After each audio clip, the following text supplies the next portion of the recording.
Hello dear students, आप सभी का स्वागत है आपके प्यारे से लर्निंग प्लेटफॉर्म एनसीईआरटी नीट अड्डा पर। और मेरा नाम है परमवीर सिंह। बच्चों, आज मैं आपके साथ डिस्कस करने वाला हूं right time to start your NEET preparation. आपकी नीट प्रिपरेशन किस समय एक्चुअली में स्टार्ट हो जानी चाहिए। मोस्ट ऑफ यू, आप अगर देखें अपने साथ में, तो या तो आप भी हो सकता है अभी क्लास 12th में हो, या फिर आपके जो जूनियर हैं, आपके जो छोटे भाई बहन हैं, वो हो सकता है अभी 10वीं में या 11वीं में हो। तो आपके मन में यह चीज बहुत क्लियर होनी चाहिए कि आपको क्या बनना है भविष्य में। इसी समय अगर आपको चीजें क्लियर है, जितनी जल्दी आप इस चीज में अपनी क्लियरिटी ले आएंगे कि यार मुझे आगे चल के भविष्य में क्या करना है, तो उतना ही रास्ता और सरल हो जाएगा। अगर मुझे मंजिल पता है ना, तो मैं रास्ते तो खोज ही लूंगा। और ये जो बात है कि कब शुरुआत करें, तो इसका एक बहुत साधारण सा मैं बस एक लाइन में जवाब दूंगा, जब जागो तभी सवेरा। हाँ, जागना कब ऐसा ना हो कि 30 साल की उम्र पे तुम जाग रहे हो, एक सही समय भी होता है जागने का। इसी पे मैं आज बात करने वाला हूं कि क्लास 11th के समय या आफ्टर क्लास 11th मुझे एक्टिव हो जाना चाहिए, या क्लास 12th के बाद। अगर तुम क्लास 12th के बाद अगर स्टार्ट कर रहे हो, तो आप ड्रॉपर की कैटेगरी में आओगे, जिसका मतलब है आप एक साल अपने 12th के बाद यूज कर रहे हो for the preparation of NEET exam. NEET exam में जो आपका एग्जाम होता है मेनली, राइट, जो एनटीए के थ्रू कंडक्ट किया जाने वाला हमारा एग्जाम है, ये नीट वाला है, इसके लिए प्रॉपरली आप क्या कर रहे हो, एक साल का गैप ले रहे हो। किस समय हमको अपनी टाइमिंग, क्या वो समय होना चाहिए, क्या क्लास 11th के बाद और क्लास 12th के बाद, इसी चीज पे मैं बात करता हूं। आप जितने भी बच्चे देख रहे होंगे, कहीं ना कहीं इन तीन में से एक कैटेगरी पे होंगे, राइट। इन तीन में से कहीं ना कहीं आप सभी में से इस कैटेगरी में होंगे, या तो हो सकता है आप सभी क्लास 11th के स्टूडेंट होने वाले हैं, राइट। अभी क्लास 11th का स्टार्ट होगा तुम लोगों का सेशन, और क्लास 11th में अगर आप हैं, तो ऑब्वियस सी बात है आपको नीट के एग्जाम देने तक आपके पास पूरे 2 साल मिलेंगे। मैं अगर क्लास 12th की बात करूं, तो आपको 1 साल मिलने वाला है, मगर आपके पास एडवांटेज है इन टर्म ऑफ प्रिपरेशन कि आपने 1 साल जो पिछला बिताया है, आपको इतना तो पता चल गया है कि क्लास 11th में क्या क्या चीजें हैं, और उनके बारे में आपको आइडिया मिल चुका है। मतलब आप अगर आगे हैं, तो क्लास 11th के सिलेबस के एक्सपीरियंस के बेसिस पे आ गए हैं, उसकी इंफॉर्मेशन के बेसिस पे आ गए हैं। और अगर आप इस कैटेगरी में, जहां पे मोस्ट ऑफ स्टूडेंट लाई करते भी हैं कि आफ्टर वो 12th प्रेफर करते हैं कि यार अब मुझे एक ड्रॉप लेना चाहिए, मेरा स्कोर उतना अच्छा नहीं रहा, बट अब मैं एक ड्रॉप लेके प्रॉपरली मैं इस बार तैयारी करूंगा। बट मैंने मोस्टली स्टूडेंट को इस फेज में भी एग्जाम क्वालिफाई करते देखा है। वो अपने जैसे 11th के एग्जाम खत्म होते हैं, 12th के बाद क्या करें, 12th के बाद क्या करें, इस वाले डायलेमा में आ जाते हैं। और उस समय वो डिसाइड करते हैं कि नहीं यार, मैंने एक बचपन में सपना देखा था कि मेरे शरीर पे भी एक सफेद कोट और मेरे गले में भी एक स्टेथोस्कोप होगा, है ना। उनको वो बात याद आती है। और आप में से कई सारे बच्चे जो यहाँ पे देख रहे होंगे, वो भी इस बात को रिलेट कर पा रहे होंगे, हाँ यार, मैंने 11th में जब मेरी खत्म हुई ना, तब मैंने आके ये चीज सोची कि अब मुझे सही समय लग रहा है और मुझे स्टार्ट करना। मोस्ट ऑफ यू आप इसी स्टेज में भी है। जैसे इस समय बोर्ड के एग्जाम चल रहे हैं, बोर्ड के एग्जाम के टाइम पे ही अभी अभी आप में से कई सारे बच्चे ऐसे होंगे जो नीट के एग्जाम में प्रिपेयर होने वाले हैं, नीट के एग्जाम के लिए अपीयर होने वाले हैं।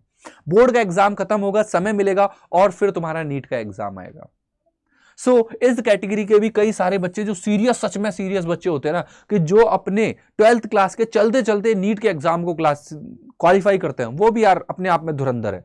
फिर आती है लास्ट कैटेगरी, जिसको हम मेंशन कर रहे हैं ड्रॉपर। ड्रॉपर की कैटेगरी जो प्रॉपर 1 साल लेते हैं और वो तैयारी करते हैं। एक बात समझो, ये जो आपका नीट का एग्जाम है, इसमें आपके जो सब्जेक्ट आते हैं, फिजिक्स, केमिस्ट्री और बायोलॉजी, ये तीनों ही सब्जेक्ट अगर मैं ऑर्डर में पढ़ना चाहूं ना, अगर मुझे ऑर्डर में पढ़ना हो कि मेरे पास पूरा टाइम है, मेरे को ज्यादा कोई डिस्टर्ब करने वाला नहीं है, इन तीनों सब्जेक्ट का जो सिलेबस है वो करीब से करीब 8 से 9 महीने का है। Yes, this is true. 9 month में आप अपने सिलेबस को फिनिश अप कर सकते हैं, अगर एक तरीके से चला जाए। तो अगर आप क्लास 11th के स्टूडेंट हैं, तो आप, अच्छी बात है, आप पहले से ही तैयार हो रहे हैं। आपके पास 1 साल है पूरा, और दूसरी साल एक और है, जिसमें आप और बेहतर तरीके से प्रैक्टिस करके एग्जाम को क्वालिफाई करने के प्रबल दावेदार बन सकते हैं। क्लास 12th में जो जागृत हो रहे हैं ना, कुछ बच्चे होते हैं जो क्लास 12th में सोचते हैं कि यार अब मेरे को क्लास 12th आ चुकी है, अब मेरे को इसी के साथ साथ नीट की प्रिपरेशन स्टार्ट कर देनी चाहिए। और वो कई सारे बच्चे कोचिंग ज्वाइन कर लेते हैं या साइड बाई सेल्फ स्टडी भी करते हैं। और मुझे लगता है 1 साल इनफ है। अगर आप इस कैटेगरी में हैं, तब भी चलेगा। इस बार आप बोर्ड के एग्जाम दे रहे हैं, तब भी चलेगा। यस, आप अपने 1 महीने की जो बीच का टाइम मिलेगा ना, इसमें ढंग से अगर आपने पढ़ाई की हुई है, तो अपने एग्जाम के ऑर्डर में अरेंज हो जाना, मुझे उम्मीद है आप कुछ अच्छा करके जाओगे, राइट। और फिर आती है वो कैटेगरी जहां पे मैक्सिमम स्टूडेंट लाई करते हैं, जहां पे मैक्सिमम स्टूडेंट है, राइट। मैक्सिमम स्टूडेंट जहां पे लाई करते हैं, और ये बच्चे क्लास 12th के बाद एक डिसीजन लेते हैं कि यार अब मैं पूरे जी जान लगा के एग्जाम की तैयारी करूंगा। और मैं इस कैटेगरी को कहीं ना कहीं सही भी मानता हूं, कोई दिक्कत नहीं है।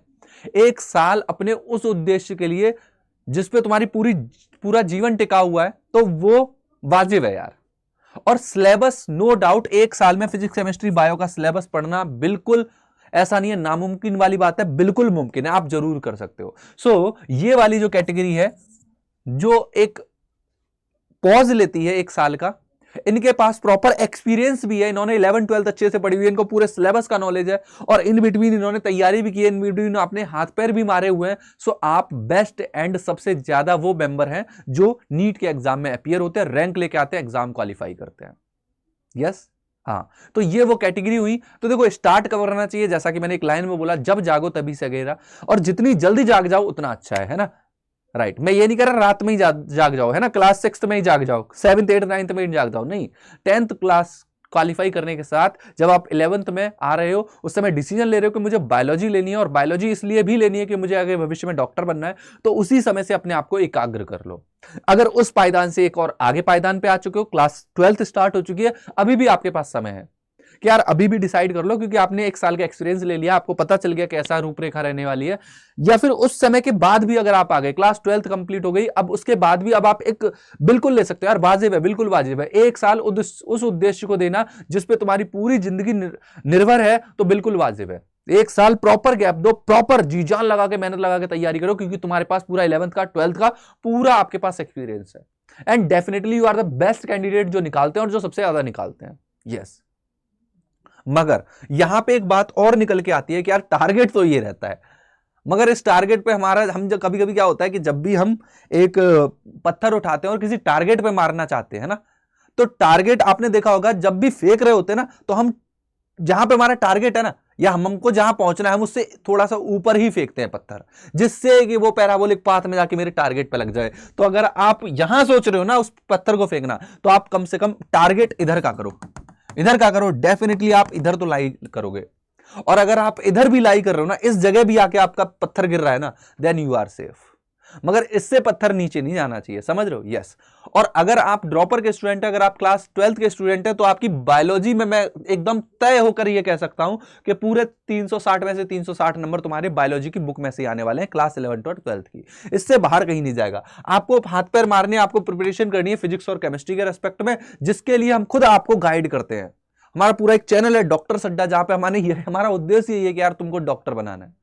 If there is any doubt, if there is any need you want, हमारी टीम आपके लिए प्रॉपरली अवेलेबल है। एनसीईआरटी नीट अड्डा का हर मेंबर यही चाहेगा कि यार हमारे स्टूडेंट्स यहां से बढ़े आगे और भी चीजें अचीव करें। तो यहां पे हम आपका बेस बनाएंगे, एनसीईआरटी को रूबरू एकदम आपको पढ़ा देंगे, आपकी नसों में उतार देंगे एनसीईआरटी को। उसके आगे की जो जर्नी, आप जो डॉक्टर बनने की जर्नी देख रहे हो, उसमें भी हम आपको बिल्कुल पीछे नहीं छोड़ रहे, आपका बराबर साथ देंगे। और ये जो सेफ स्कोर है, जहां पे आपको एटलीस्ट लैंड करना है, इसको अचीव करने में जरूर मदद करेंगे। सो मुझे उम्मीद है आपको एक ओवरव्यू जरूर मिला होगा कि किस समय मुझे किस तरीके से तैयारी शुरू कर देनी है अपने नीट के एग्जाम के रिगार्डिंग। इसी तरीके के और भी सेशन आपको बराबर मिलते रहेंगे इसी प्यारे से चैनल एनसीईआरटी नीट अड्डा पर। मिलते हैं नेक्स्ट सेशन में। Bye, take care, thank you so much.